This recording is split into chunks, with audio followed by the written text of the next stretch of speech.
قسم کی مالی تنگی، پریشانی اور تکلیف سے نجات کے لیے ایک مختصر وظیفہ۔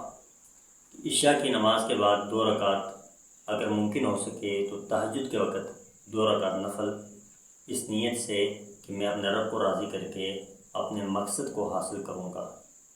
پہلی رکعت میں سورہ فاتحہ کے بعد سورہ قریش 25 مرتبہ اور دوسری رکعت میں سورہ فاتحہ کے بعد سورۃ النصر 25 مرتبہ۔ 2 رکعت مکمل کر لیجئے۔ ان 2 رکعت کے بعد 100 مرتبہ کوئی سا بھی درود شریف، اور سب سے بہترین درود شریف نماز والا ہے۔ درود شریف پڑھنے کے بعد 1414 مرتبہ یا وہاب کا ورد کیجیے۔ البتہ 2 چیزوں کا لحاظ رکھیے، نماز کا اہتمام ہو اور وظیفہ باوضو ہو، اور وضو بھی مسواک کے ساتھ ہو تو نور علی نور ہے۔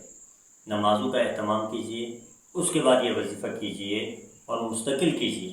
انشاءاللہ اللہ تبارک تعالیٰ اس مستقل کرنے کی برکت سے کچھ عرصے میں معاشی پریشانیوں سے نجات اور مالی حالات کو بہتر بنائیں گے۔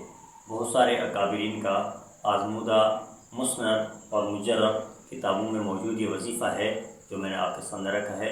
اس وظیفے کو اپنائیے اور اپنی زندگی میں انشاءاللہ آپ حالات کو دن بدن بہتر سے بہتری کی طرف پلٹتے ہوئے خود دیکھیں گے۔